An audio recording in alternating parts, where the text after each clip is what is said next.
বিচার না করা হয় তাহলে আগামীতে আমরা সচিবালয় ঘেরাও করব। সরকার যদি আমাদের দাবি মেনে না নেয় তাহলে যদি কোনো জনদুর্ভোগ সৃষ্টি হয় তার দায় সরকারকে নিতে হবে। গত 29 আগস্ট রাতে গণ অধিকার পরিষদের সভাপতি নুরুল হক নূর, শ্রমিক অধিকার পরিষদের সাধারণ সম্পাদক ইমরান হাসান, ছাত্র অধিকার পরিষদের সাধারণ সম্পাদক নাজমুল হাসান সহ আমাদের প্রায় শতাধিক নেতাকর্মী আহত হয়েছিল পুলিশ এবং সেনাবাহিনীর হামলায়।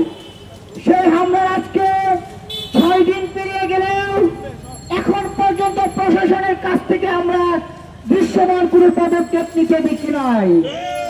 আমরা বারবার বলছি, এই অন্তর্বর্তীকালীন সরকারকে আমরা বারবার সহযোগিতা করার আশ্বাস দিয়েছি, সরকারকে শব্দ সমর্থন দিয়েছি, কিন্তু এই সরকারের আমলেও ফ্যাসিবাদের আমলের মতো যদি বড় বড় হামলা হয় তাহলে এটা আমাদের জন্য দুঃখজনক। এই নুরুল হক নূর উপর হামলা শুধু নুরুল হক নূর ব্যক্তি হিসেবে নয়, এই হামলা হচ্ছে জুলাই গণঅভ্যুত্থানের পক্ষে শত্রুর উপর হামলা। এই হামলাকে শুধু হামলা হিসেবে দেখতে হবে না, এই হামলার পিছনে সুদূর প্রসারী চিন্তা ভাবনা রয়েছে। আপনারা দেখেছেন এই জুলাই গণঅভ্যুত্থানের পক্ষে শক্তির চাপের মুখে সরকার আওয়ামী লীগের নিবন্ধন বাতিল করেছে এবং তাদের কার্যক্রম নিষিদ্ধ করেছে।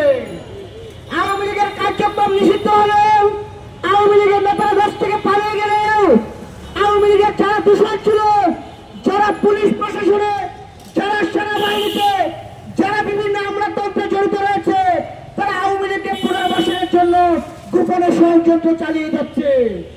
এই জাতীয় পার্টি গত 15 বছর আওয়ামী লীগকে ফ্যাসিবাদ হতে সহযোগিতা করেছে। এই জাতীয় পার্টি এখন আওয়ামী লীগ তাদেরকে যে সুযোগ সুবিধা দিয়েছিল সেটার প্রতিদান দেওয়ার চেষ্টা করছে।